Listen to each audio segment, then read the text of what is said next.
Welcome to Backstage with Richard Ridge. My guest is the director of The 39 Steps, which is currently playing at the Repertory Theater of St. Louis until April 10th. This world-renowned play is where Hitchcock meets hilarity in this madcap comic thriller.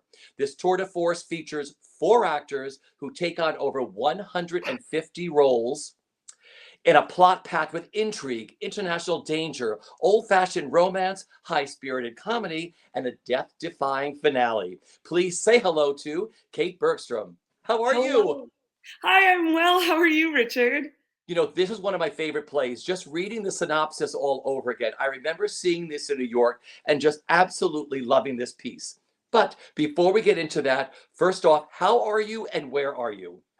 Oh, I am so well, and I am on the Matinacock lands in Sunnyside, Queens, where I have just arrived home after a road trip back from St. Louis, which was a lot of fun and which allowed me to get to know St. Louis a bit more and travel through the United States, which has been great. That is great. Well, now that live theater is up and happening again, have you been able to put the past 2 years or so into any kind of perspective? That's such a wonderful question. And I think that I'm going to be considering that and continuing that journey as we all are for the next 2.5 years plus, maybe the rest of our lives as the world continues to change.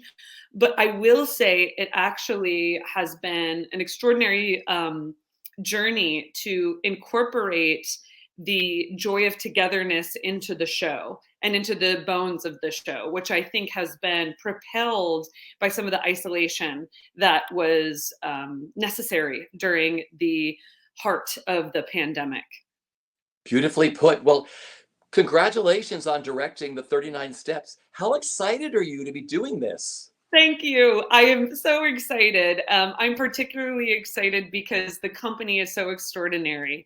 The actors, the designers, the rep, they have all been and continue to be just profound, exciting collaborators who have brought unique flair and unique takes and perspective to the show in ways that I think have only served to augment the story and the heart of the story. And it's titillated audiences thus far, and I hope it will continue to do so. It brings me every day joy, even just to read the performance reports. So that's been wonderful. So, what was that first performance like for you as a director with a live audience there, like clapping and like oohing and ahhing and just having the time of their life on this journey with this show? Richard, I can't even begin to put it into words. I will say that this opening night has been it almost has continued for me. It's almost like the moment it began, the moment Hannah and Danny stepped onto stage and said welcome, I immediately got verklempt or teared up a little, just going, wow, we're here. You know, the show was postponed. The show was all set to open into previews and then take gotten a month off, and then in that month a whole new sort of profundity aroused a sense of like wonder and joy in the company, and I could feel the entire audience and the backstage just come to life in that moment. The round of applause before the play even started was the kind of round of applause a director dreams of.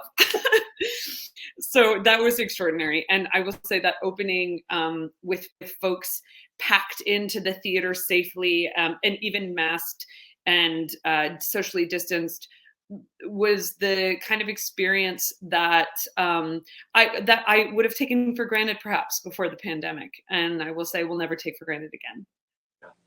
Everybody who I've spoken to said exactly the same thing. I mean, everyone's looking at everything in a totally different way, just honored to be sitting in a seat with someone, another audience member next to them, to have what only live theater can offer to us. You know, that it's that from the stage to the audience to the audience to the stage and everything in between. I mean, everyone's looking at their craft and what they do in a totally different light right now. Yes. And I believe and I hope, appreciating one another even more and appreciating the ecology that is a show, from the audience to the makers to the performance and the moment in itself, and the moments that will be new and fresh every night. It's been extraordinary. Well, like I said at the beginning, the 39 Steps is one of my favorite stage shows. I saw this numerous times in New York. When were you first aware of the play, and what made you say, I have to direct this? Okay, well, what a great question. So I did not have the honor of seeing the New York production.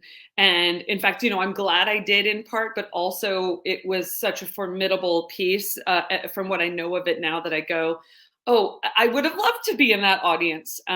So I was invited to the show back last summer by the Rep, or to consider the show. And I have always been a fan of Hitchcock, and for all of the problematic points of his past, I think that the 39 Steps, that film in particular, and that call to action for him to consider marriage, was one that was really prescient as I got engaged the same month I got invited to the show.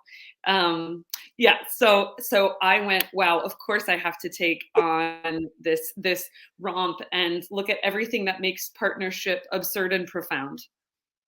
That's beautiful. Well, congratulations on getting engaged too at the same Thank time you. of getting a show. It's like two things, like, oh, I'm engaged and I get to direct a play. And it was incredible. Okay, you have 4 actors taking on over 150 roles in this show. What did you look for when you were casting, and how did you say, those are my 4?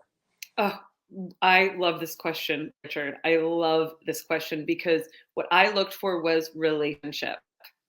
What is the chemistry, the je ne sais quoi, the profound playfulness, and the invitation between these two bodies to bring each other to life? I knew the moment I got to see our two clowns, the extraordinary Jimmy Kiefer and Futaba Shioda, together, that there was going to be a relationship like no other I'd ever seen on stage. Here's this over 6 foot tall man and this other man who's hitting about 5 feet, who walked into that room. And the moment, I said go, are making choices that are just, I can watch them dazzle each other, light each other up. And that was the chemistry I was looking for. And Ryan and Olivia, in this moment, some of the auditions were held virtually on Zoom, and even through the screen, the choices they were making, I watched them go, yes, and, and they found a rhythm together.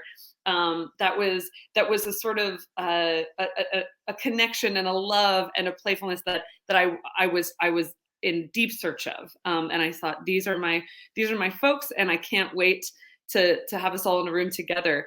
And only in that room together did I realize how incredible the connection was between those two pairs. And that was a real gift to me, and was a real mystery that I was hoping would turn out for greatness, and it did. Well, the reviews on the show are terrific, especially for your cast and everything else, and of course for you and your design team. And I want to get into that because besides being a director, you're also a multidisciplinary artist in theater and video art, immersive narrative work. So how did you use those disciples? I have I knew I was going to do this. So I mean, I wanted to say disciplines, but I mean, they are disciples too. But how did you use all the other things that you have on your resume to use in 39 Steps? Well, that's a wonderful question, and I so appreciate it, because I feel like the bones of this show are so solid. Barlow's adaptation, the film, the satire is so strong, and the original production is so meaningful and profound to so many folks. I thought, well, the only reason to do it is if we're going to do it our way, and with an invitation that is unlike anything folks have ever seen before. And so my work in devising and creating intermedia work, which is literally from scratch, where the authorship is communal, was crucial for moments where the text invites imagination.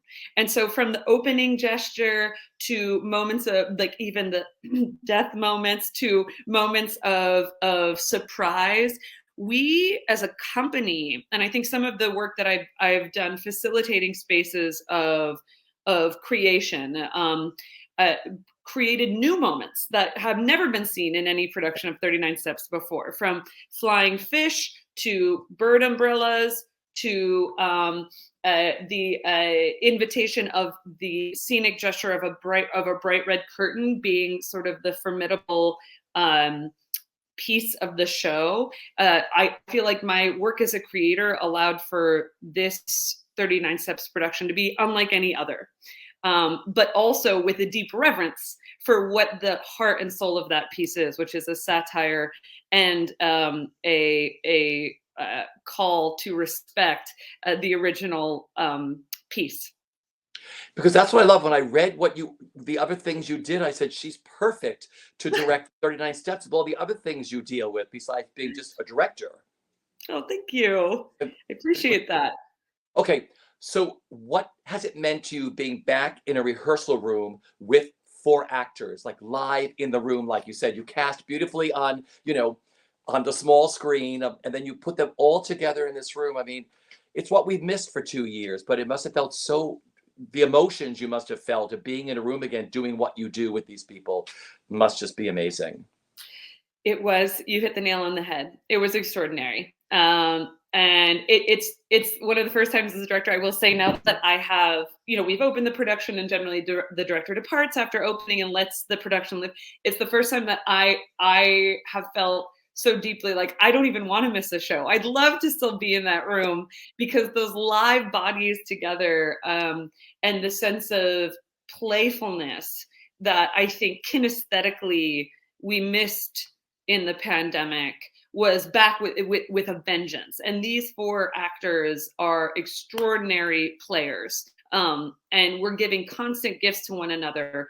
And I try to set up opportunities for devising in moments of trust and careful intimacy coordination. And each time and at each turn, the actors went, yes, and what about this? And would surprise me with something brand new and exciting. And I hope I would then invite and surprise them back. I think I did. So that rehearsal room felt like it almost felt like the family gathering we'd been missing as theater folks, And I want to say also that another profound coming together was that we spent the holidays sort of in a bubble together, working through the show, and to get to know one another and to say, we believe in and want to do theater for now and to do it safely and to do it well and are willing to take this time to just be together and not go out and stray from this bubble.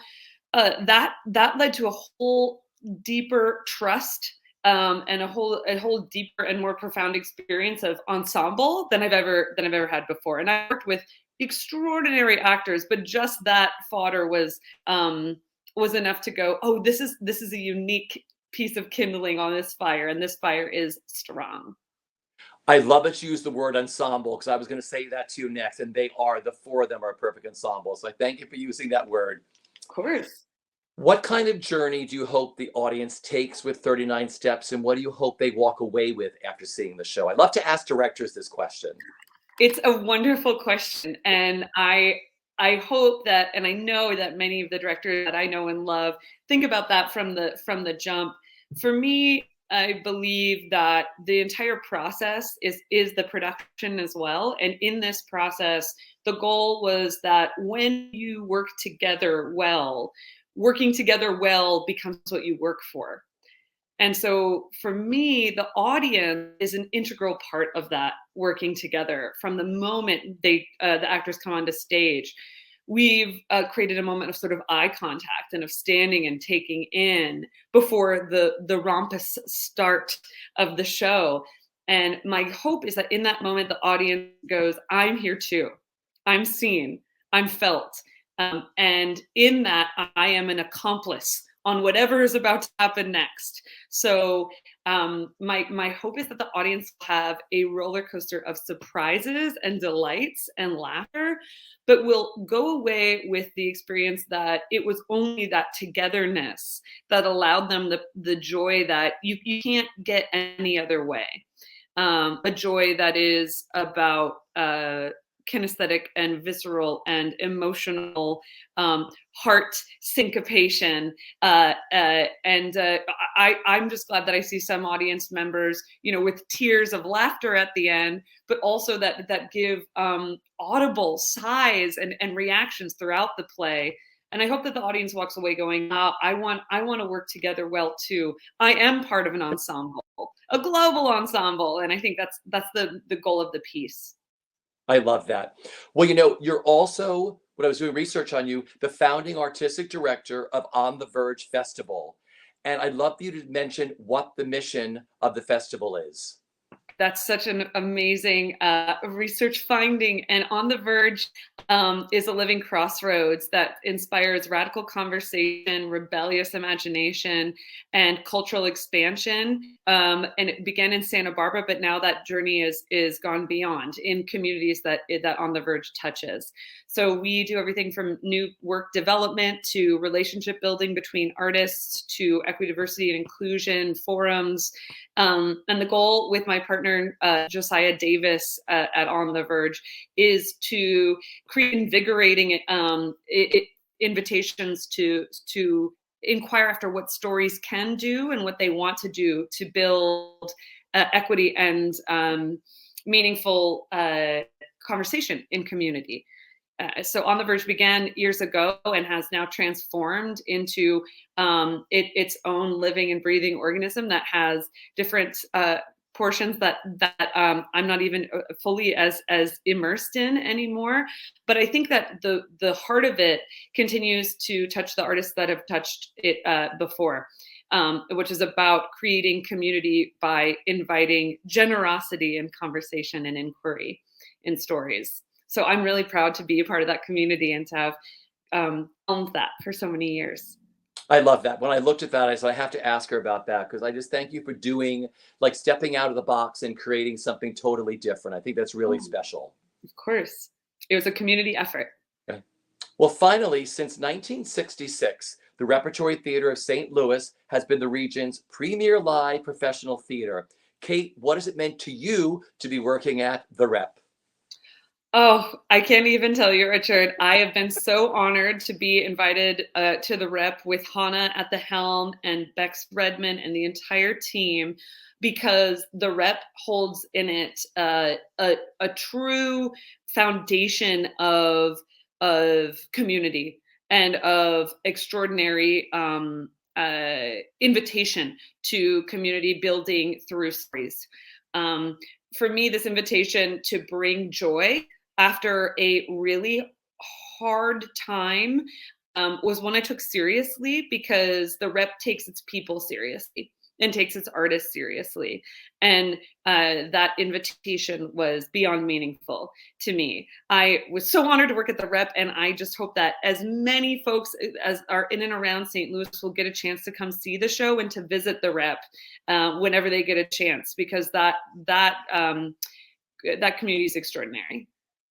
Because I should tell everybody who's watching, go to the website of the Rep. They have picked a glorious season, but then they've been picking glorious seasons since 1966. I mean, and I think the 39 Steps is a perfect show. Like you said, the audience is just as much a part of this show as the four incredible players and everybody who created this show behind the scenes are. So I want to thank you for doing what you do. Oh, thank you. So everybody, once again, the 39 Steps, which is adapted by Patrick Barlow and directed by Kate Bergstrom, is currently playing at the Repertory Theater of St. Louis until April 10th. Kate, thank you for joining me today. Oh, thank you, Richard. It's been an honor and a pleasure. I'm so happy that we get to be back together in theaters. And you were also one of BroadwayWorld's persons to watch, I believe, back. Yes, that must have been a great honor for you, right? It's been extra. I went, oh my gosh, it's full circle, and I can't wait for more BroadwayWorld time. I am so honored. Well, this is great. Thank you for joining me. And everybody watching, we will see you at the theater. Take care, everyone.